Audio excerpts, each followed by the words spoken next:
In the dim glow of oil lamps, flickering across the ancient cities of the Middle East at the close of the 19th century, a vast and seemingly eternal empire still held sway from the shores of the Mediterranean to the deserts of Arabia. The Ottoman realm, heir to Byzantine and Islamic legacies alike, stretched across lands where the echoes of pharaohs, caliphs, and sultans had shaped civilization for millennia. Yet in the year 1890, as steamships churned the waters of the Bosphorus and telegraph wires hummed with distant news from Europe, the region pulsed with a deceptive vitality. Caravans laden with spices and silk still wound through the narrow alleys of Damascus and Aleppo, while the call to prayer rose 5 times daily above the domes of Istanbul's Hagia Sophia, now a mosque for half a millennium. Merchants haggled in bustling souks, women drew water from ancient fountains, and farmers tended olive groves under the same sun that had witnessed the rise of Alexander and the fall of Rome. No one yet whispered the word collapse, for the empire appeared immovable, its borders guarded by soldiers in fezzes, its palaces echoing with the footsteps of viziers and eunuchs. But the wind carried the faint scent of change, and the first invisible fractures were already forming beneath the surface of this storied world. Beneath the golden veneer of imperial routine, daily life in the Middle East, before the fall unfolded in rhythms unchanged for generations. In the narrow streets of Cairo, the scent of fresh bread and cardamom coffee mingled with the low murmur of shopkeepers opening their shutters at dawn. Fishermen cast nets into the Nile, as they had since the time of the pharaohs, while Bedouin traders led camel trains across the Sinai, their robes billowing against the relentless desert wind. In Baghdad, scholars gathered in madrasas to debate the Quran, and the latest European scientific journals smuggled past watchful censors. Families gathered for evening meals of lamb and rice, the air thick with the smoke of water pipes and the laughter of children playing in courtyards shaded by date palms. Women veiled in black moved gracefully through markets, bargaining for silks from Damascus and pearls from the Gulf, while men in the coffee houses debated politics in hushed tones, careful not to attract the attention of the Sultan's spies. Life felt eternal, anchored by faith, family, and the slow turning of seasons. The great mosques stood as silent witnesses, their minarets piercing skies that had seen the rise and fall of empires before. Yet this time the warnings were different, quieter, almost imperceptible to those living within the familiar embrace of tradition. The early invisible warning signs arrived not with thunder, but with the soft rustle of paper and the distant clatter of foreign machinery.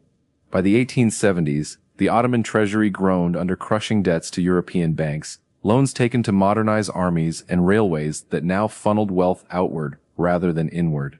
In the provinces of the Middle East, tax collectors grew harsher, squeezing farmers already struggling with droughts that withered wheat fields in Syria and turned the Tigris into a sluggish trickle. Intellectuals in Beirut and Cairo read forbidden pamphlets calling for Arab awakening, their words spreading like whispers through underground networks. European consuls in Jerusalem and Basra filed reports of growing discontent among Christian minorities and ambitious local notables who dreamed of autonomy. The Sultan in Istanbul issued decrees of reform, the Tanzimat, promising equality and modernization, yet these promises dissolved into bureaucratic inertia and corruption.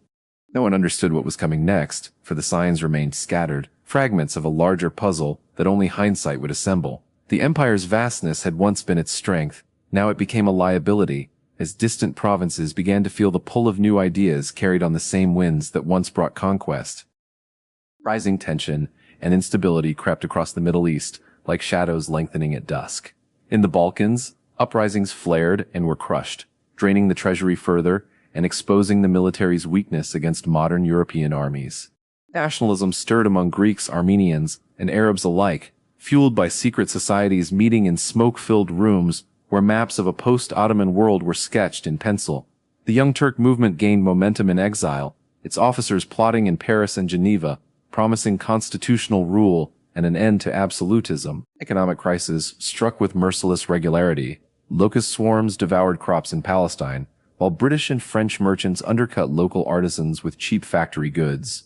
In the Arabian Peninsula, Wahhabi reformers challenged Ottoman religious authority from the Najd, their raids growing bolder.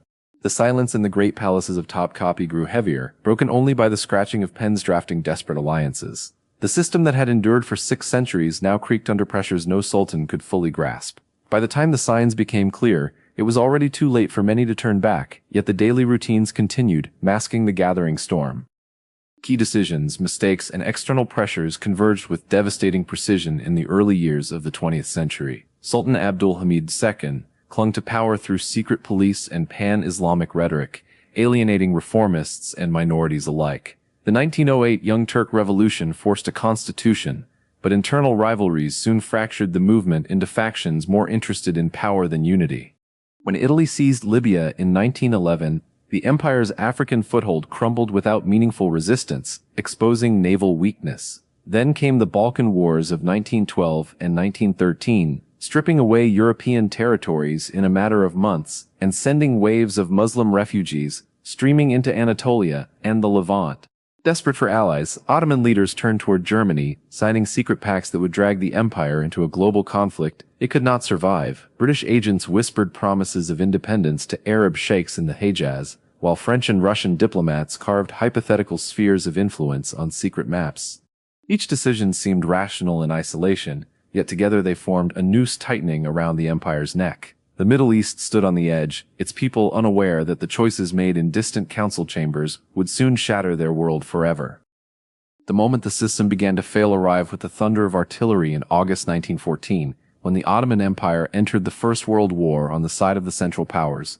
Mobilization orders emptied villages across Syria and Iraq, sending young men to freezing trenches in the Caucasus and sweltering fronts in Sinai.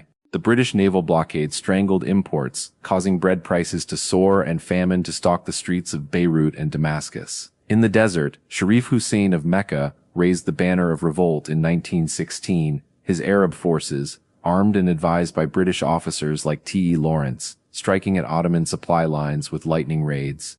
The empire's response was brutal: forced marches, mass executions, and the systematic deportation of Armenians and Assyrians that left death trails across the Anatolian plateau. Cities that had bustled weeks earlier now echoed with the cries of the starving and the silence of abandoned homes. The collapse did not begin with chaos. It began quietly, with empty grain silos and the slow unraveling of imperial authority as telegraph lines went dark and governors fled their posts. Human consequences and social breakdown spread like cracks through dry earth after a long drought. In the Levant, entire communities vanished into refugee columns, trudging toward uncertain futures, their belongings reduced to what they could carry on their backs. Famine claimed hundreds of thousands in Mount Lebanon, where skeletal figures scavenged for roots and bark, while Ottoman officials hoarded what little food remained. In Baghdad and Jerusalem, law and order fractured as deserting soldiers turned to banditry, preying on the very civilians they once protected. Women sold heirlooms for bread, children wandered streets, begging in languages that mixed Arabic, Turkish, and Kurdish.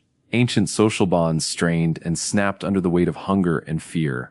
The proud merchant classes of Aleppo watched their warehouses looted, while Bedouin tribes, once loyal to the Sultan, now raided supply caravans for survival.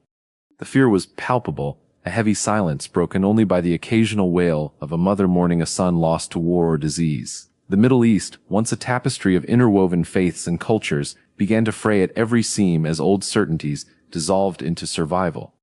Long-term historical impact extended far beyond the armistice of 1918, when the Ottoman Empire formally surrendered and its territories were carved apart by victorious powers. The Treaty of Sèvres and later Lausanne redrew maps in European drawing rooms, creating mandates in Syria, Iraq, and Palestine under French and British control. New borders sliced through centuries-old trade routes in tribal lands, planting seeds of future conflicts that would echo into the present day. The Caliphate, abolished in 1924 by the new Turkish Republic, left a spiritual vacuum felt from Cairo to Mecca. In its place rose fragile nation-states, monarchies, and republics shaped by foreign interests and local ambitions. Oil, discovered in abundance beneath the sands of Mesopotamia and the Gulf, transformed the region's economy, yet fueled new rivalries and foreign interventions. The Middle East that emerged from the ruins was unrecognizable to those who remembered the empire's final decades, its people carrying both the trauma of collapse and the fragile hope of self-determination. Yet even as new flags rose over the cities of the Middle East, the ghosts of fallen empires lingered in the collective memory. The grand mosques and crumbling palaces stood as mute reminders of what had been lost, their stones whispering stories of sultans and caliphs to anyone who paused long enough to listen. Families passed down tales of the old order around evening fires, blending nostalgia with bitterness over the betrayal that had shattered their world. The collapse had not been a single cataclysm but a slow unraveling, a process measured in years of miscalculation and centuries of accumulated frailty. By the time the last Ottoman soldier laid down his rifle, the region had already been remade in ways no one could have foreseen in those quiet years before the storm. The empires were gone, but their absence defined everything that followed, from the rise of nationalist leaders to the struggles for independence that would consume the 20th century.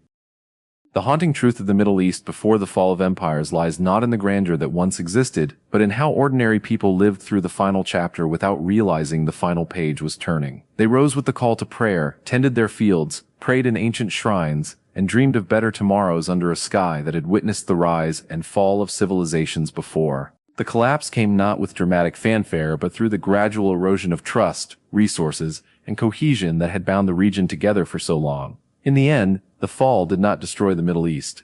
It transformed it into something new, born from the ashes of what came before. And as the sun sets today over the same minarets and deserts, the echoes of those long-ago decisions remind us that no empire, no matter how ancient or mighty, is ever truly eternal. The silence that followed the fall still lingers, waiting for the next chapter to unfold.